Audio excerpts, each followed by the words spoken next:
buenas tardes, buenas noches o buenos días en caso de que alguien esté en otra zona horaria. Bienvenidos a esta tertulia y desde ya muchísimas gracias por vuestro interés en esta charla que va a durar aproximadamente una hora sobre algunas curiosidades de América Latina. Puede que, y muy probablemente, algunos de los presentes hayan estado en mi continente.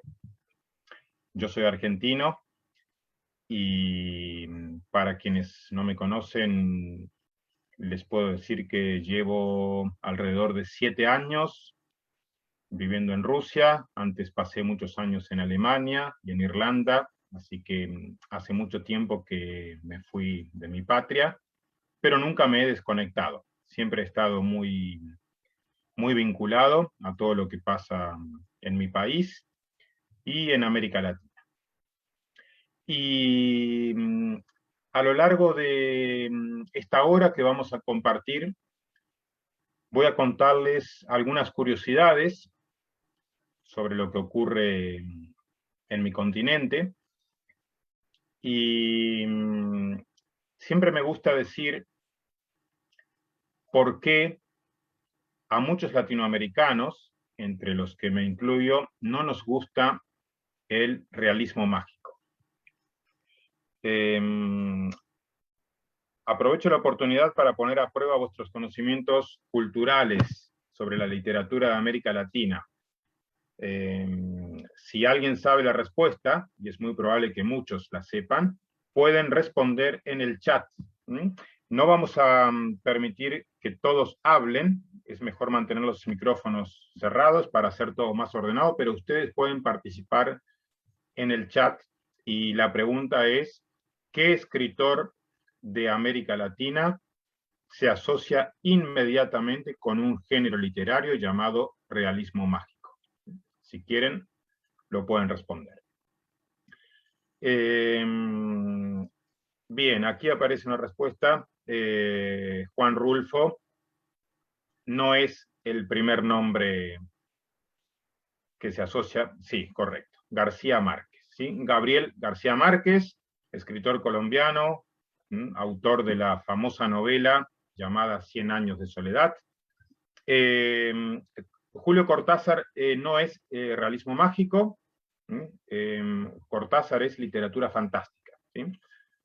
Aunque muchas veces, no, Castañeda ya es otro tipo de literatura.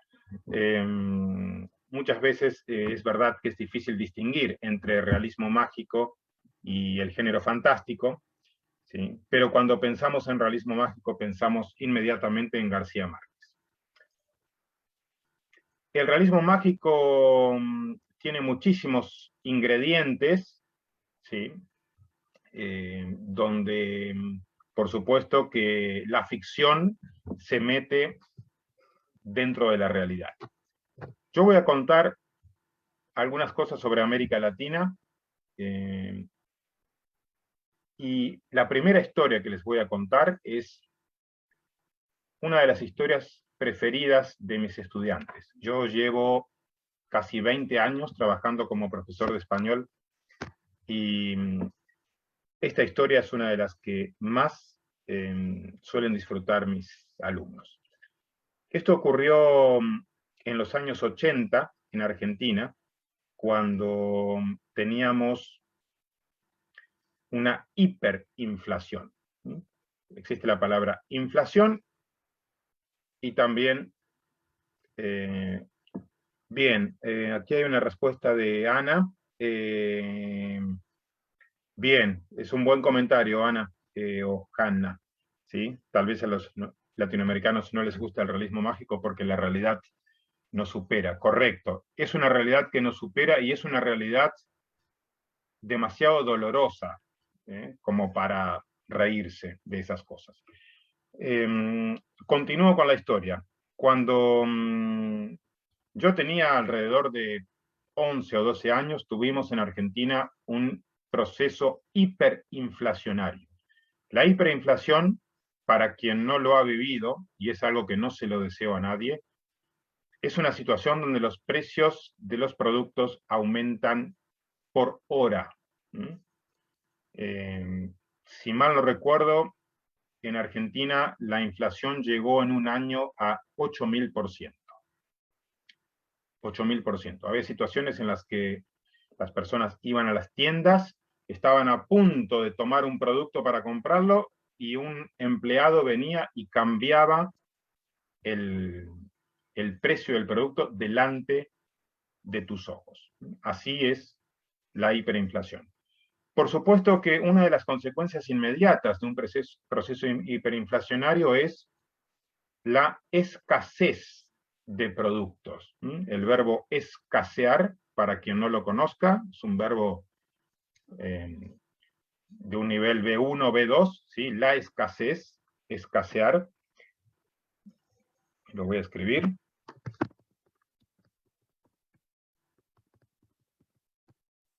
Significa la falta de algo, significa que hay poco. ¿Por qué empiezan a escasear los productos? Porque nadie sabe el valor real de las cosas cuando los precios cambian cada día y cada hora. Una de las primeras reacciones de la gente para defenderse cuando hay hiperinflación es gastar el dinero de la forma más rápida posible.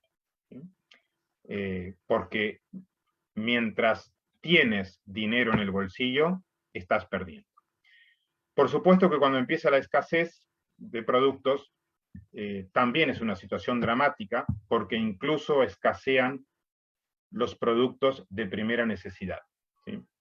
Para quien haya visitado Cuba y haya visto los estantes de las tiendas vacíos, les quiero decir que no se puede comparar. La situación de Cuba es completamente diferente. ¿Sí? En Cuba casi siempre hay escasez. ¿Sí? En este caso, en los años 80, yo vivía en un pueblo muy pequeño. Mi provincia se llama Entre Ríos y mi pueblo se llama Urdinarrain. Es una provincia que está muy cerca de la frontera con Uruguay. Mi pueblo tiene alrededor de 10.000 habitantes. En este momento, en aquel momento tenía menos, 6.000 o 7.000. Y quiero decir que es un lugar muy pequeño donde todos se conocen. Entonces, mi madre me mandó un día a comprar azúcar. En mi pueblo había una sola tienda que vendía azúcar y solo vendían medio kilo. Bueno, fui, compré medio kilo de azúcar, regresé a casa y cuando mi madre vio que había comprado medio kilo, me dijo, pero esto no nos alcanza para nada. Entonces le dije, bueno, no te preocupes, voy a regresar y voy a comprar otro medio kilo. No creo que te vendan, me dijo mi madre, bastante escéptica y con razón. Le dije, vamos a ver. Gracias, aquí me avisan que no se ve la presentación. Un momento, por favor.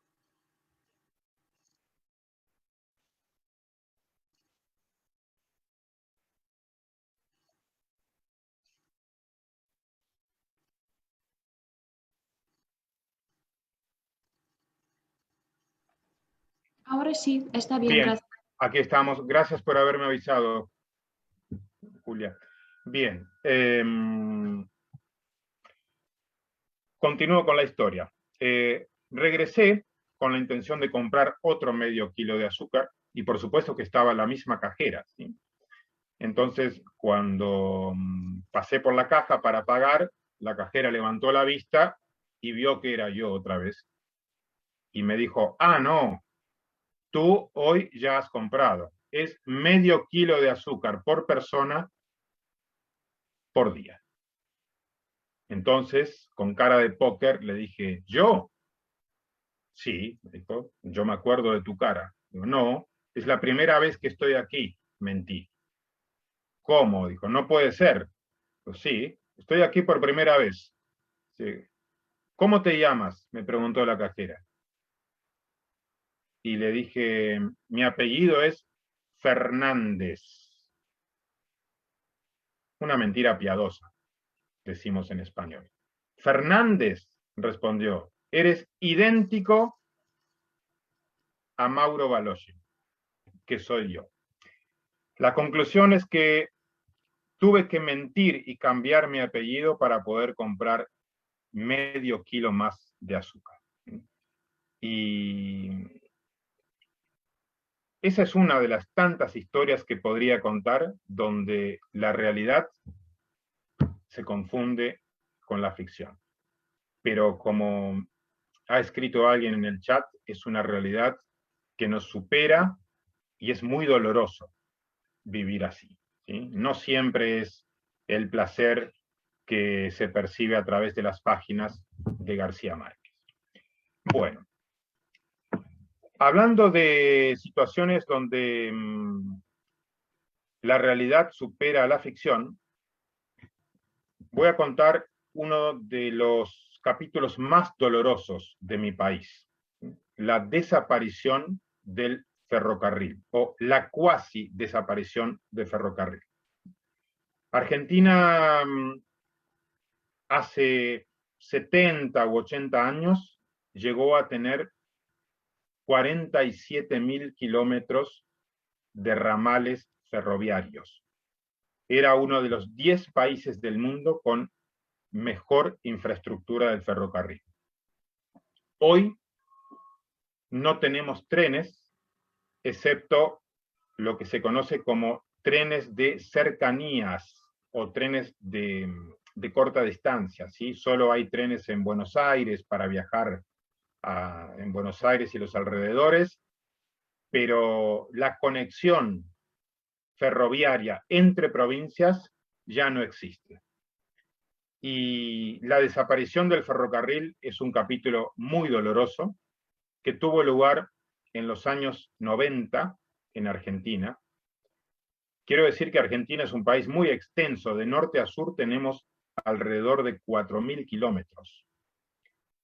Y como no tenemos trenes, hoy para un argentino viajar 20 o 30 horas en autobús es algo muy, pero muy habitual.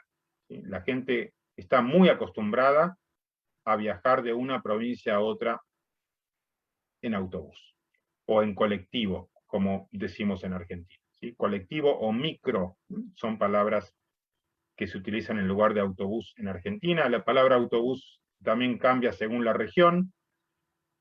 Probablemente alguien sepa cómo se dice autobús en México. En caso de que alguien lo sepa, lo puede escribir en el chat. Es bastante curiosa la palabra que usan los mexicanos para autobús. Muy bien. Felicitaciones, María. Camión. Es la palabra que usan los mexicanos para decir autobús. ¿Y alguien sabe cómo se dice autobús en Cuba? Guagua. Muy bien, Ilia. Felicitaciones. Bueno.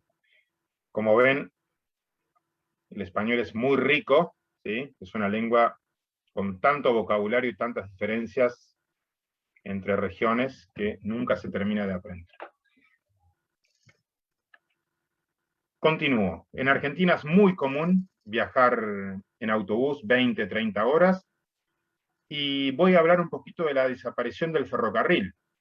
La desaparición del ferrocarril tuvo lugar en los años 90, cuando tuvimos un presidente neoliberal que se llamaba Carlos Menem. ¿Sí? Emprendió un proceso de privatizaciones que fue desastroso para la economía argentina. Privatizó el petróleo, los servicios de agua, de electricidad, el correo, nuestra aerolínea, Aerolíneas Argentinas, luego reestatizada parcialmente por otro gobierno, etcétera, etcétera. ¿Sí? Fue un proceso brutal de privatizaciones que tuvo consecuencias socioeconómicas desastrosas para el país. Muchísima gente de un día para otro se encontró en la calle, sin trabajo. Y con el ferrocarril ocurrió que las empresas que se hicieron cargo de los ramales, esta es una palabra muy bonita, los ramales ferroviarios, viene de la palabra rama, de las ramas de un árbol, ¿sí? Las empresas concesionarias que se hicieron cargo de los ramales eran empresas que tenían intereses económicos en otros sectores del transporte y por supuesto que no tenían el más mínimo interés en continuar invirtiendo en el sector ferroviario. Entonces, utilizaron los trenes durante unos años sin ningún tipo de inversión en mantenimiento, sin ningún tipo de interés en renovar las máquinas, los vagones, las vías, y finalmente, poco a poco, los trenes fueron muriendo. La muerte del ferrocarril es la muerte de muchísimos pueblos. Hoy en día, Argentina tiene muchísimos pueblos que prácticamente han desaparecido, porque cuando no pasa el tren, en muchos pueblos no hay vida, ¿sí? La gente joven se va, no hay perspectivas, los agricultores tienen muchísimos problemas para mandar sus productos a las ciudades más grandes, ¿sí? Y es realmente una tragedia, ¿sí? Hubo intentos de reflotar el servicio ferroviario en algunas provincias, ¿sí? Como poner en marcha algunos ferrocarriles que habían sido abandonados. Pero claro, después de muchos años sin inversión, sin mantenimiento, la infraestructura ya no permite trenes que vayan lo suficientemente rápido, los trenes están abandonados, es difícil arreglarlos, ¿sí? No hay personal capacitado.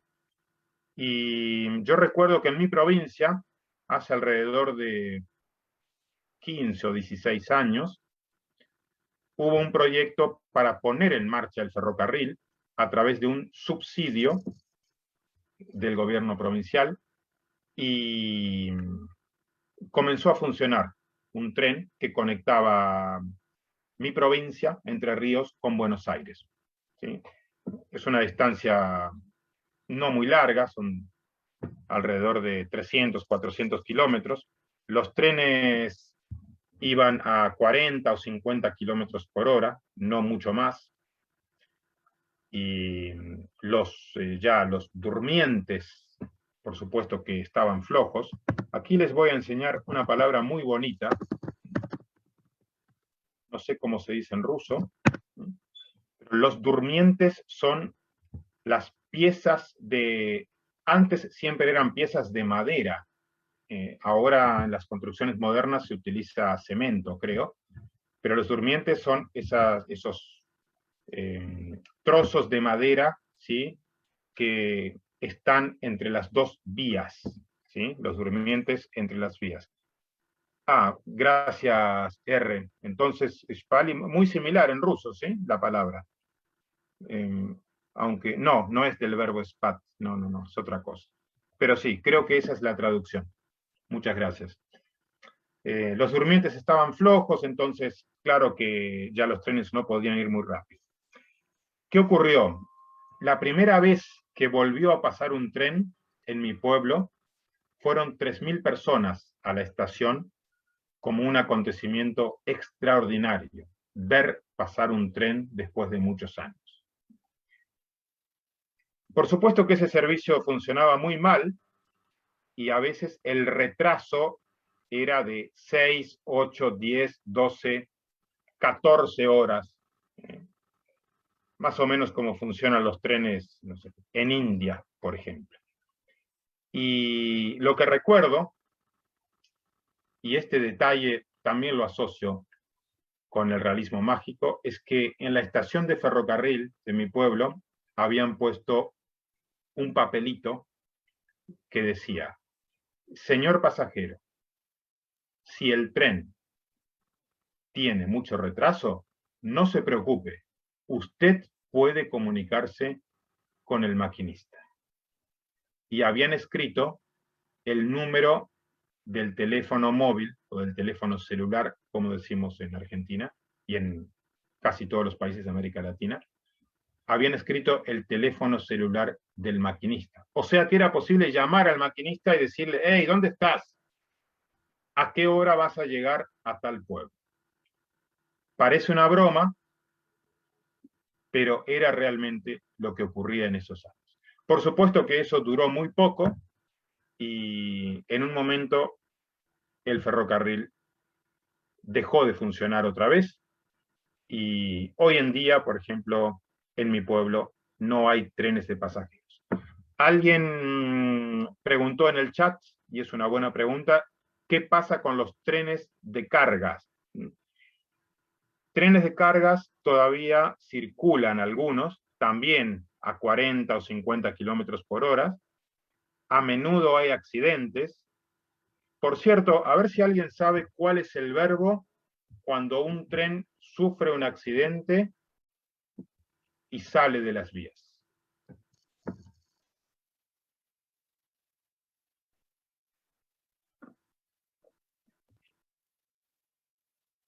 Se podría decir que el tren va por un carril. Desviarse no es el verbo, como responde Ana aquí. Desviarse es cambiar la dirección, pero cuando un tren tiene un accidente y sale de las vías, el verbo es descarrilar. Un verbo de nivel B2.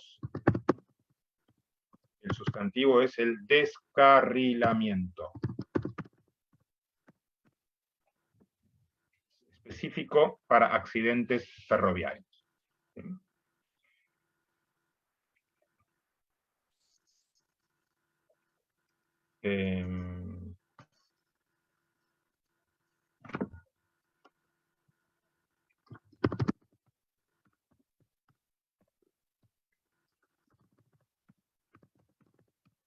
Los verbos, descarrilar y el descarrilamiento. Bueno, con esta historia cerramos el capítulo de la desaparición de los trenes en Argentina. También quiero decir que en el gobierno actual y en general es un tema del que se habla, por supuesto, porque hay intenciones en algún momento de que los trenes vuelvan a funcionar, pero por el momento estamos a años luz, porque tantos años de deterioro hace muy difícil la recuperación de los trenes, ¿sí? Esto ha tenido también consecuencias en el sector económico, tampoco muy buenas, porque en Argentina tenemos, a ver si alguien sabe cómo se llaman las organizaciones de los trabajadores, lo que en ruso sería prosayus, ¿cómo se dice en español? A ver si alguien lo puede escribir en el chat. ¿Sí? Estas organizaciones que defienden a los trabajadores y se llaman, pronto voy a escribir la palabra en caso de que no la sepan, son muy fuertes en Argentina. Correcto. Gracias, Marina. ¿Sí? Muy bien. Sindicatos. Veo que varios conocen la palabra. Y Ana también, gracias. Sindicatos o también llamado gremios, a veces. Hoy en Argentina el sindicato más fuerte es el sindicato de camioneros. Por supuesto que aquí la palabra camión no es autobús, es el camión que transporta mercadería. El sindicato de camioneros hoy es el sindicato más fuerte de Argentina y tienen lamentablemente el poder de desabastecer al país. El verbo desabastecer. El desabastecimiento.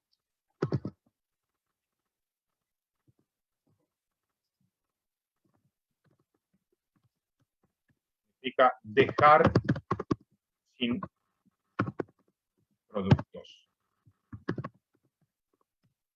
El sindicato de camioneros hoy tiene el poder de dejar a Argentina en 48 o 72 horas sin comida, sin gasolina, ¿sí? Si deciden hacer una huelga, ¿sí? Huelga, la palabra en ruso es sebastovka, o huelga, también decimos el paro, hacer un paro, ¿sí? Cuidado con la palabra paro porque en España tiene otro significado, ¿sí? En España cuando se utiliza la palabra paro significa, estar en el paro significa estar sin, a ver si alguien lo puede responder.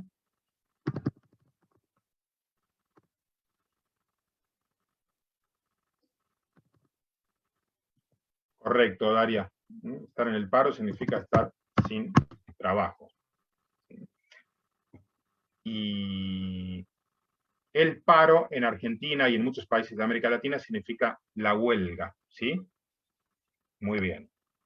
Hoy el sindicato de camioneros tiene la posibilidad de hacer un paro en caso de, por ejemplo, pedir un aumento de salarios o lo que sea, y dejar a Argentina sin comida, sin gasolina, etcétera, etcétera. Y finalmente, ¿qué pasó con las estaciones de ferrocarril? En mi pueblo, el edificio donde estaba la estación de ferrocarril se convirtió en un museo sobre la historia del pueblo. En otros pueblos, directamente ya no hay edificios, son edificios completamente abandonados, como un país como si hubiera sufrido, no sé, una guerra, y crecen árboles en las estaciones de ferrocarril. Es realmente un panorama tristísimo, ¿sí? Así que con esto cierro el tema de los trenes y la desaparición del ferrocarril en Argentina por culpa de malas decisiones políticas ocurridas en los años 90, especialmente por aquel presidente llamado Carlos Menem, ¿sí? Un apellido que los argentinos tratan de no mencionar porque se dice que trae mala suerte. Cierto, Menem es un apellido curioso que se puede leer igual de atrás hacia adelante. ¿Cómo se llaman las palabras en español cuando se lee lo mismo de atrás hacia adelante?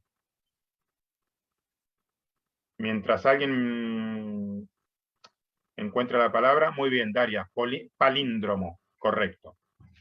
Tenemos la palabra palíndromo y también tenemos una palabra que no existe en ruso, por ejemplo, para este tipo de números.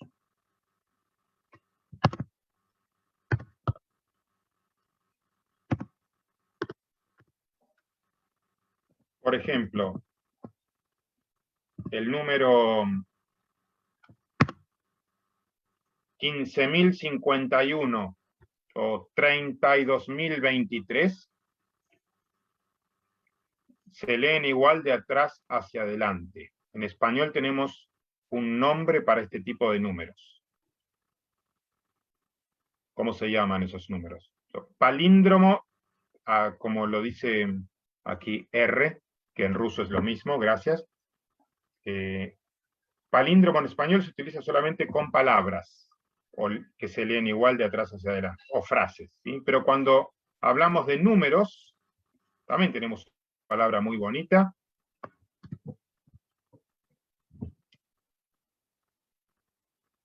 La voy a escribir porque no creo que alguien lo sepa. Se llaman números capicúas. Capicúa, solo con números. Capicúa es una palabra de origen catalán. Cap significa cabeza, cúa significa cola, como cabeza y cola. Los números capicúas. Cuando yo era pequeño y todavía no existían los pagos electrónicos en el medio de transporte, cuando nos tocaba un boleto con números capicúas, siempre lo guardábamos porque se decía que traían suerte. Muy bien. Aquí alguien ha hecho una muy buena pregunta en el chat. ¿La profesión de camioneros está bien pagada en Argentina? Buena pregunta, R. Sí, efectivamente es una de las profesiones mejor pagadas, como siempre ocurre cuando hay un sindicato muy fuerte, ¿sí? No quiero quitarle mérito a la profesión de camionero, al contrario, es una profesión muy dura, que requiere mucho esfuerzo, que requiere pasar a veces mucho tiempo sin ver a la familia, y por supuesto que merece una buena remuneración. Pero no sé exactamente ahora cuál es el salario de un camionero, pero hace algunos años, por ejemplo, el salario de un camionero que trabajaba en la recolección de basura en Buenos Aires era un salario más alto que el de un profesor universitario, por ejemplo, ¿sí? Este tipo de contrastes creo que también son bastante conocidos, lamentablemente también son conocidos para rusos, donde hay algunas profesiones lamentablemente no muy bien remuneradas. Bueno, con esto cerramos esta primera parte o esta primera curiosidad de nuestra velada y dejamos el tema de Argentina y nos trasladamos a Colombia. Colombia, un país hermoso, puede que alguien lo haya visitado aquí. Es uno de los países más bonitos que yo he visitado. Y para mi gusto, el acento colombiano, cuando hablan español, por supuesto, es uno de los acentos más bonitos, con un léxico muy, pero muy rico. En Colombia a veces utilizan palabras que en otros países hispanohablantes ya prácticamente han caído en desuso. Y bueno, aquí Daria me dice que está de acuerdo conmigo, le gusta mucho el acento colombiano. Bueno, ya somos dos, Daria. Y siempre recomiendo visitar este país.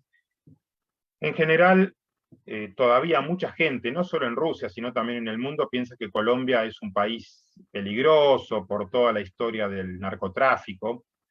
Pero por suerte, gran parte de los problemas, ¿sí?, que sacudieron a Colombia y lo convirtieron en un país donde a menudo había atentados terroristas y luchas entre narcotraficantes, por suerte todo eso ha terminado y Colombia no es un país peligroso. Estoy totalmente de acuerdo contigo, Asia, aunque sí, para las personas que están informadas, puede que hayan oído algo sobre Colombia en los últimos meses. Lamentablemente se han producido protestas que han terminado con varias vidas perdidas, ¿sí? Hubo gente muerta, fallecida entre los manifestantes. Todo comenzó con un aumento o con una idea de hacer una reforma fiscal por parte del presidente.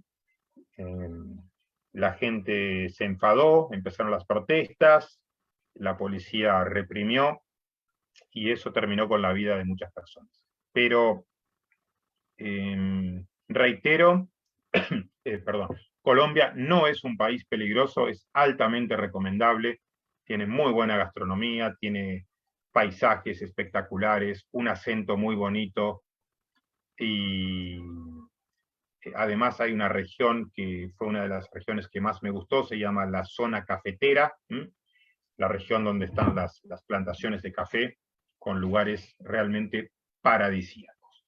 Además, para los amantes de la playa también hay una parte de Colombia que tiene playas caribeñas, así que en realidad vale la pena visitar. Ojalá que pronto termine la pandemia, se abran las fronteras y podamos seguir viendo el mundo como lo hacíamos hasta hace un par de años. Vamos a hablar de un hecho muy curioso en la historia de Colombia, y este es un legado, es una palabra muy similar a la palabra herencia. El legado es lo que deja alguien. Supongo que la gran mayoría de los presentes aquí saben quién fue Pablo Escobar. Pablo Escobar, narcotraficante, una persona que causó muchísimo daño, pero se ha convertido en un producto de marketing. Hay muchos libros, hay series, ¿sí? Narcos probablemente sea la serie más conocida, aunque Colombia también hizo una serie sobre Pablo Escobar que me gustó muchísimo, se llama El Patrón del Mal, ¿sí? Es una mirada diferente sobre la vida de Pablo Escobar para quienes quieran mirarla. ¿Sí?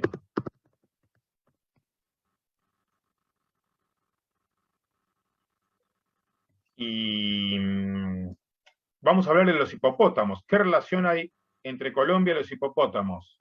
En principio ninguna.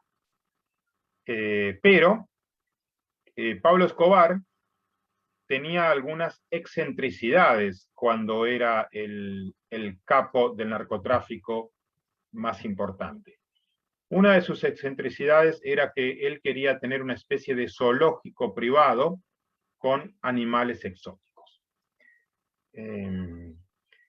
Cuando transportaron los animales, no solo hipopótamos, ¿sí?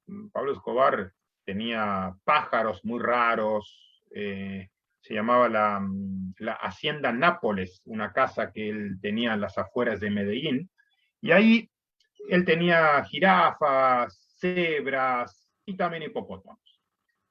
Todos esos animales habían sido transportados desde África, por supuesto, en avión.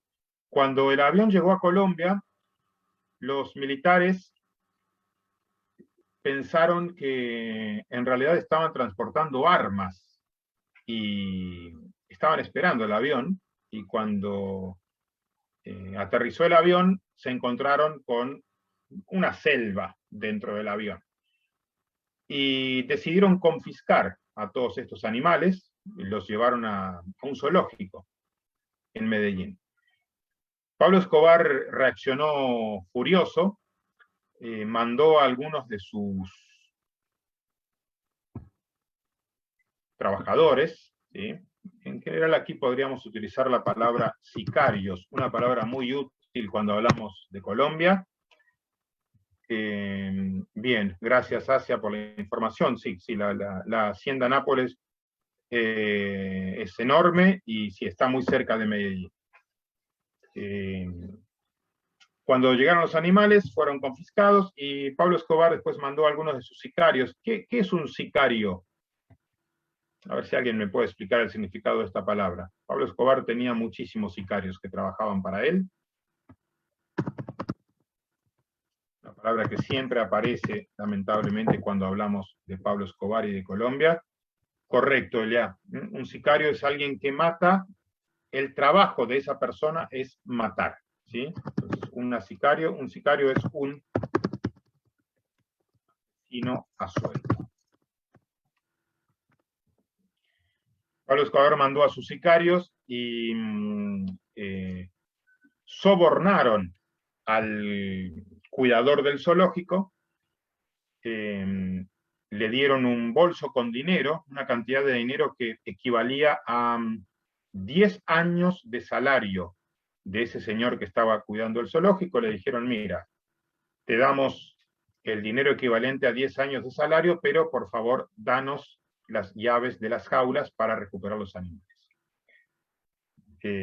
Finalmente, Pablo Escobar recuperó sus animales y a modo de venganza los sicarios dejaron en cada jaula algunas gallinas para burlarse de los empleados del zoológico. Finalmente, todos estos animales terminaron en la Hacienda Nápoles y la situación estaba bastante controlada hasta que hasta que mataron a Pablo Escobar. Cuando mataron a Pablo Escobar, todos estos animales fueron llevados a diferentes zoológicos. Dicen las malas lenguas que algunos fueron cazados y comidos por algunos vecinos, podría ser. Y quedó el problema sin resolver de los hipopótamos, que escaparon del lugar y se internaron en el río Magdalena. El río Magdalena es un río muy importante de Colombia. ¿Y qué ocurrió con los hipopótamos? Había machos y hembras y por supuesto que empezaron a reproducirse.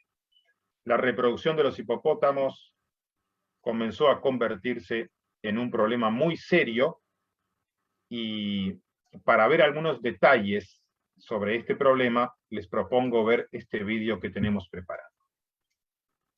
Una imagen excepcional en el paisaje colombiano es el río Magdalena, habitado por hipopótamos. Las autoridades estiman que unos 80 ejemplares viven en esta cuenca que atraviesa el país a lo largo de 1.500 kilómetros. A primera vista es una curiosidad extraordinaria, pero de acuerdo con los científicos, se trata de una amenaza medioambiental de enormes proporciones. Tenemos una gran problemática con los hipopótamos, ya que son una especie introducida exótica, es una especie que ha tenido un crecimiento muy acelerado, porque estos animales no están controlados, estos animales están libres, entonces están causando primero una serie de problemas a nivel ecológico, están afectando los ecosistemas de esta zona del Magdalena Medio, están haciendo desplazamiento de especies nativas. Hoy este sitio es un complejo turístico, pero hace 3 décadas era la hacienda privada del infame narcotraficante Pablo Escobar. Fue él quien entonces compró 4 hipopótamos para su colección de animales. Tras su muerte, la mayoría de las especies fue llevada a los zoológicos del país, pero dado su peso, estos gigantes herbívoros no pudieron ser transportados, por lo que se abandonaron en la finca. Durante las últimas 3 décadas no han parado de reproducirse, y hoy es común verlos andar por el Doradal, un pequeño pueblo en las cercanías del lugar. Y esta hermosa especie se encuentra aquí en el pueblo. Es divino poder ver un animal del África, de los más asesinos en ese territorio. Para algunos residentes, la presencia de estos animales es una oportunidad para relanzar la economía de la región. Para mí, yo quisiera que se mantuvieran porque eso genera más turismo, la gente quiere venir a ver esos animales. El hipopótamo provoca en África más muertes que cualquier otro animal. Si bien en Colombia no se han registrado todavía ataques contra humanos, algunos ya sienten la amenaza. Una noche, María Jaramilla encontró a un hipopótamo en el patio de su propia casa. Fue la impresión demasiado, mucha, fue mucho susto. Hacia todos, porque todos nos dio miedo, inclusive la niña también se quedó pues en pánico. La niña que yo tengo pues acá, María José, ella cuando lo vio dijo, abuela, ¿qué hacemos, abuelita? Entonces yo le dije, nada, amor, encerrémonos, porque ¿qué más vamos a hacer? Encerrarnos. También los maestros del pueblo tienen miedo. Pues nos preocupa mucho porque la inseguridad, que la escuela no tiene protección, en reiteradas ocasiones hemos tenido visitas de ellos por este lado, nos ha tocado encerrarnos con los niños para evitar de pronto un accidente. Para controlar la reproducción de los animales, las autoridades planean practicar esterilizaciones a las hembras. Algunos han propuesto sacrificarlos, lo cual ha despertado severas críticas de los ecologistas. En cualquier caso, hará falta actuar con urgencia para controlar la situación, pues un estudio de la Universidad Internacional de Florida estima que en 30 años, la población de hipopótamos podría superar los 5.000 ejemplares, lo cual se traduciría en una catástrofe medioambiental para Colombia. Bueno, como decimos en español, el debate está servido, ¿sí? Y no es fácil resolver el problema de los hipopótamos. Probablemente la esterilización, ¿sí? Sea el camino, pero es una curiosidad. Aunque me imagino que un ruso podría decir, bueno, en Rusia te puedes despertar y encontrarte con un... ¿Con qué? Con un oso en tu casa. Bueno, no sé si alguien lo ha percibido, pero una de las cosas que llama la atención de este vídeo también es que esta mujer tan joven, ¿sí?, ya es abuela. No sé si alguien también ha notado eso. Bueno, esa es la historia de los hipopótamos. Una curiosidad, una consecuencia de todos esos años en que Pablo Escobar hacía y deshacía a su manera en Colombia. Y finalmente, para cerrar esta charla, y una vez más les agradezco muchísimo vuestro interés y vuestra atención. Una imagen excepcional en el país. Vamos a ver si tenemos aquí el próximo tema. Ecuador. Nos vamos a Ecuador, donde la divisa se llama dólar norteamericano. Esto también es una curiosidad. Hace alrededor de 20 años, Ecuador decidió dolarizar su economía, ¿sí? También en Argentina tuvimos un proyecto similar, pero por el momento no ha tenido éxito esa idea, pero de vez en cuando aparecen algunos economistas que sugieren dolarizar la economía como remedio contra la inflación, ¿sí? Vamos a ver también aquí un vídeo donde nos explican un poquito qué ha ocurrido en Ecuador y cómo funciona la economía con el dólar. Por cierto, quiero aclarar también la palabra divisa, ¿sí? Cuidado con esta palabra, ¿sí? Porque no es... La divisa no es como divis en ruso. ¿Cómo se traduce al español la palabra rusa divis? ¿Quién me puede dar? Lo puede escribir en el chat.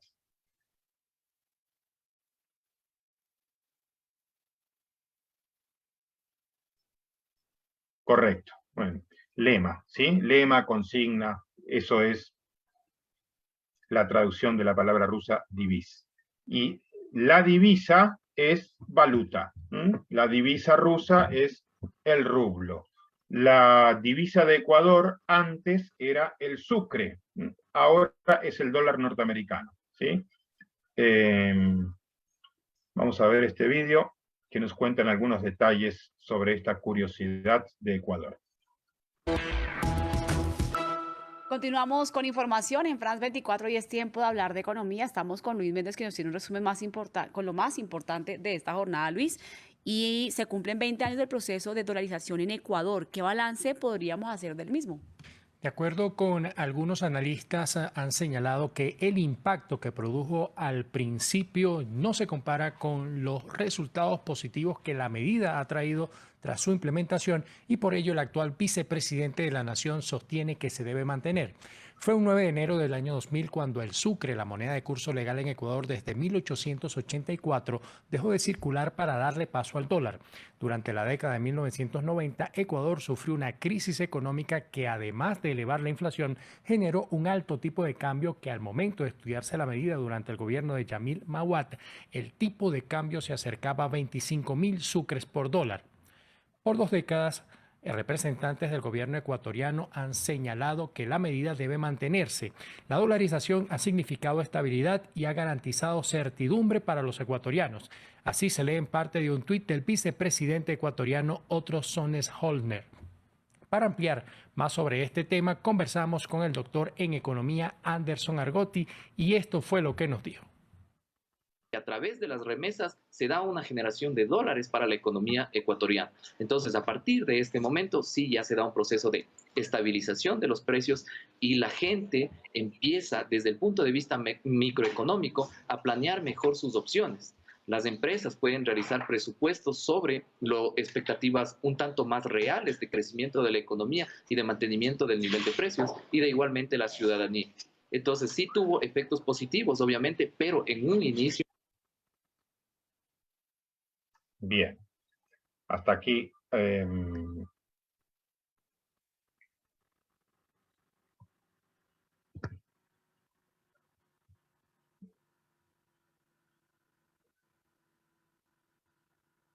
Hasta aquí la información, entonces, sobre la situación de Ecuador.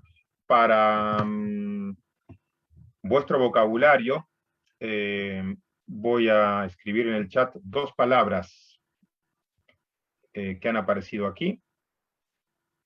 Primero la palabra tipo de cambio. Tipo de cambio es mucho mejor que decir, por ejemplo, cuando queremos saber cuántos rublos cuesta un euro o cuántos rublos cuesta un dólar, a menudo los rusos dicen el curso de la moneda, ¿sí? Es mucho mejor traducir eso como tipo de cambio. El tipo de cambio hoy de un euro es más o menos 85, 86 rublos, ¿sí? Otra palabra muy útil que aparece en este vídeo y que ha dicho este doctor en economía de Ecuador es la palabra remesa. La remesa de dinero. Las remesas de dinero son muy importantes en la economía de algunos países latinoamericanos. Una remesa es una cantidad de dinero que alguien manda desde un país a otro. Por ejemplo, podríamos tomar el caso de Cuba. Muchísimos cubanos que trabajan en Estados Unidos, ¿sí?, envían remesas, ¿sí?, a Cuba, y con eso, por supuesto, que las familias viven mucho mejor.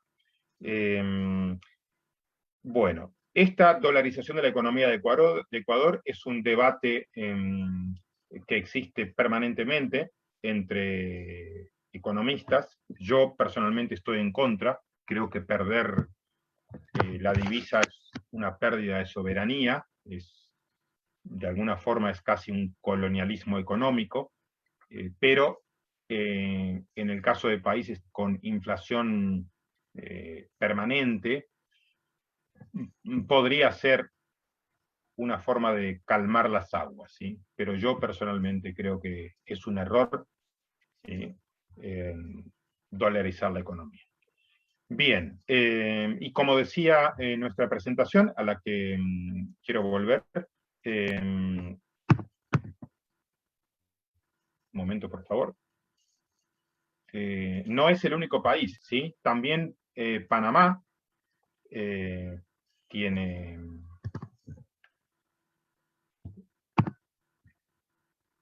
Panamá también tiene dólar, aunque Panamá también ha mantenido su divisa, ¿sí? Entonces en Panamá conviven, creo que se llama el balboa, que es la divisa panameña, junto con el dólar norteamericano. Y finalmente, para cerrar esta charla, vamos a tocar un país muy amigo de Rusia, podríamos decir, Venezuela. Aquí vemos una foto, supongo que muchos saben quién es, ¿sí? Hugo Chávez, ¿sí?, que fue presidente de Venezuela. Fue tan importante en la historia reciente de Venezuela que incluso cambió el nombre del país. A ver si alguien sabe cómo se llama ahora Venezuela. ¿Cuál es el nombre oficial del país? En caso de que lo sepan, lo pueden escribir en el chat.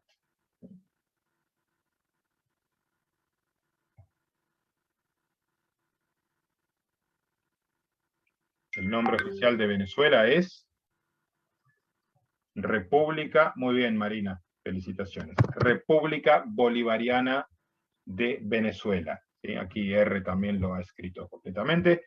República Bolivariana de Venezuela es como se llama ahora el país, aunque por supuesto que ya no está Hugo Chávez, que falleció hace algunos años. ¿Cómo se llama el actual presidente de Venezuela?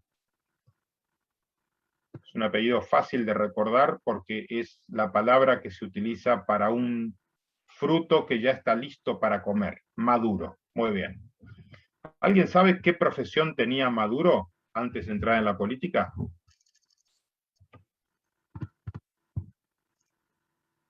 taxista, dice Marina, bastante cerca. Que yo sepa, era conductor de autobuses, pero estuviste cerca. Vale, ¿sí? Bueno, la curiosidad de Venezuela es la cuasi gratuidad de la gasolina. ¿Sí? ¿Por qué es gratis la gasolina en Venezuela? Bueno, podríamos hacer un paralelismo con el costo del gas para los rusos. ¿Sí? Es un servicio, es un producto de primera necesidad, y como hay tanto, Rusia se puede permitir subsidiar el gas, y eso hace que los rusos paguen muy poco en comparación con otros países por este servicio. Bueno, la gasolina en Venezuela siempre ha tenido un precio simbólico.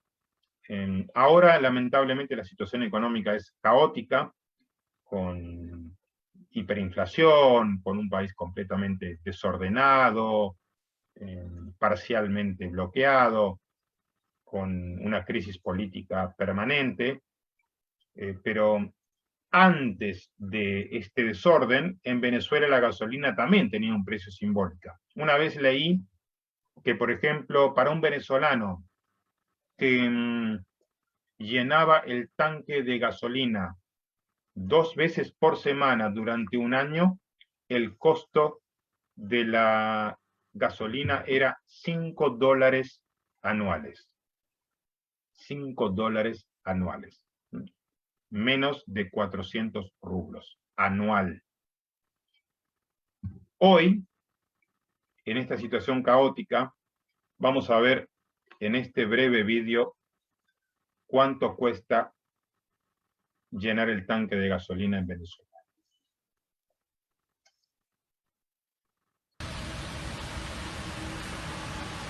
Ajá, no, pone full, por favor.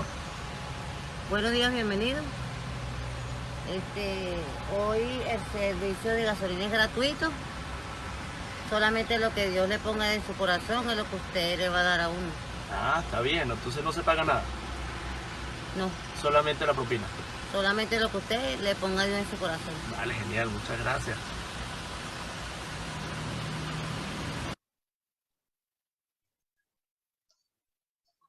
Bueno, aquí lo pueden ver, ¿sí? Aunque parezca mentira, combustible gratuito, gasolina gratuita. Aquí incluso me gusta porque en esta estación de servicio, la palabra estación de servicio se usa mucho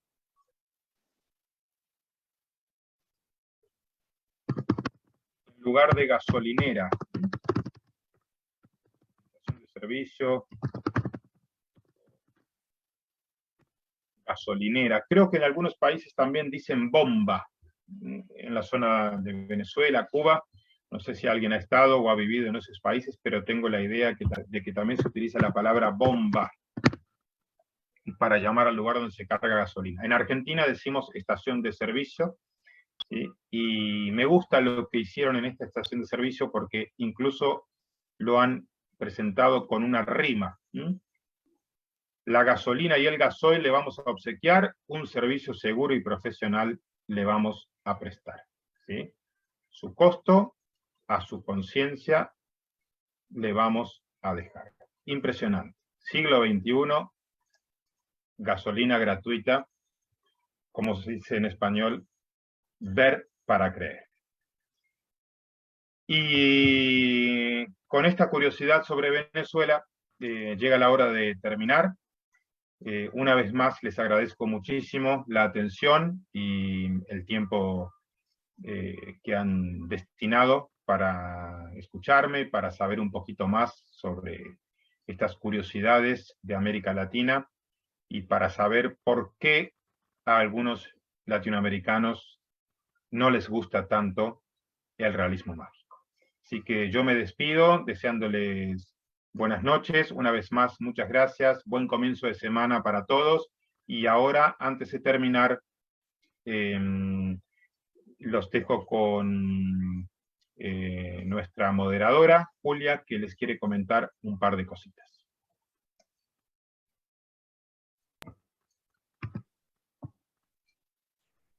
Mauro, muchísimas gracias por estas historias tan interesantes, interesantísimas. Muchas gracias, Julia, me alegro que te haya gustado. Los hechos son fantásticos, de verdad. Ver para creer. Sí. Ahora, por favor, muestra aquellas imágenes. Sí, ahora dame un minuto que te voy a Vamos a comentar algo. también para el cierre. Y mientras estamos preparándonos, por favor, vuestras preguntas, comentarios, también los esperamos en Facebook. Por si alguien quiere aclarar algo o tiene dudas.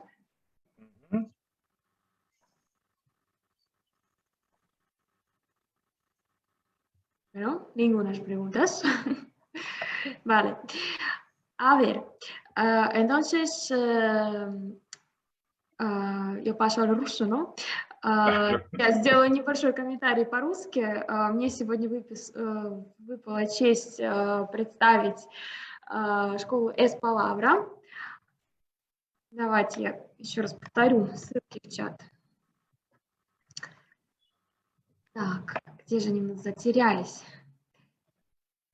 Повторим ссылки в чат. Вот так. Bien, aquí hay algunas preguntas, Julia, dame un minuto, por favor. Sí, bien, aquí... bueno, muchas gracias por los comentarios. Aquí los estoy leyendo. Sergey, Karina, Daria, Elena. Bueno, no los voy a nombrar a todos porque no tengo tiempo. Karina, Marina, etc. Aquí hay una buena pregunta de Daria. ¿Cuál es el país más peligroso de Latinoamérica? Difícil responder, ¿sí? Hay países que son peligrosos en algunas regiones, como el caso de Brasil o México. Pero países realmente peligrosos en cualquier lugar, yo diría que son algunos países de América Central, como El Salvador, Nicaragua, ¿sí? Honduras, ¿sí? Son países a los que yo en este momento no iría como turista. La peligrosidad de Venezuela también, lamentablemente hay que incluirla, pero reitero, es por esta situación caótica que lamentablemente se ha extendido durante mucho tiempo, pero teóricamente en algún momento Venezuela tiene que volver a ser el país que fue antes de que todo se desmadrara. Así que no te puedo responder exactamente, Daria, ¿sí? Pero yo diría algunos de estos países de América Central, ¿sí? Más regiones de Brasil y regiones de México, ¿sí?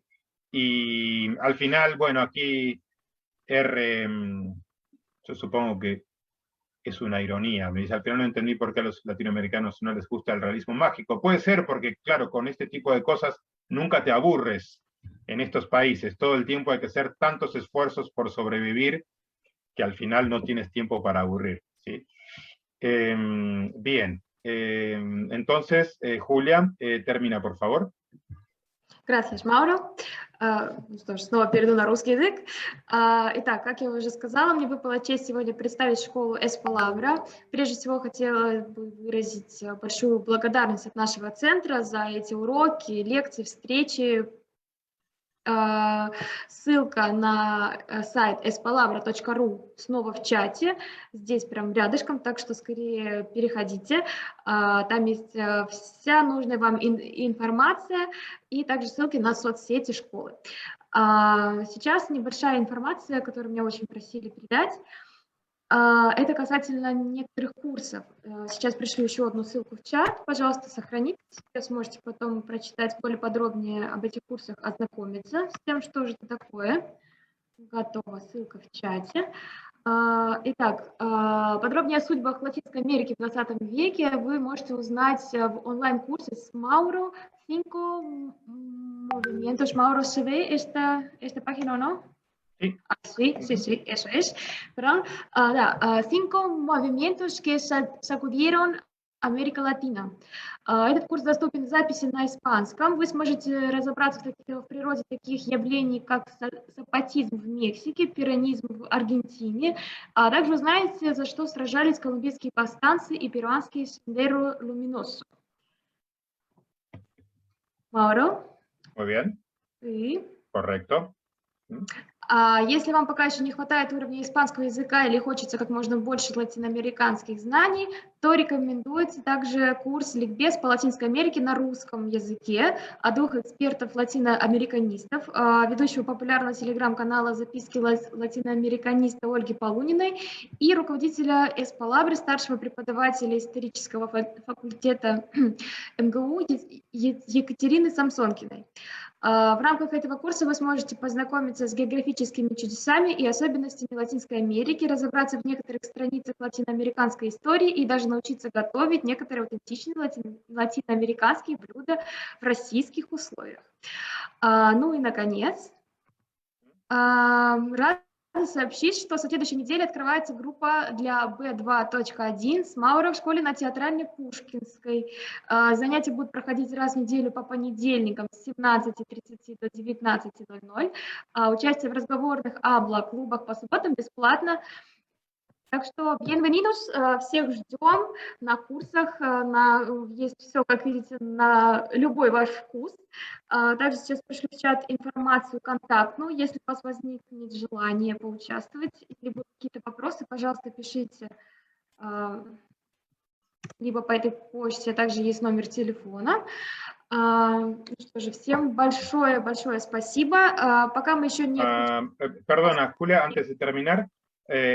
Aquí hay una pregunta de Asia, que obviamente le ha llamado la atención mi apellido tan ruso y pregunta sobre mis raíces. Mi bisabuelo era ruso, por eso tengo ese apellido, el mismo apellido del poeta Maximilian Voloshin, ¿sí? Mi bisabuelo, Pradedushka, era ruso.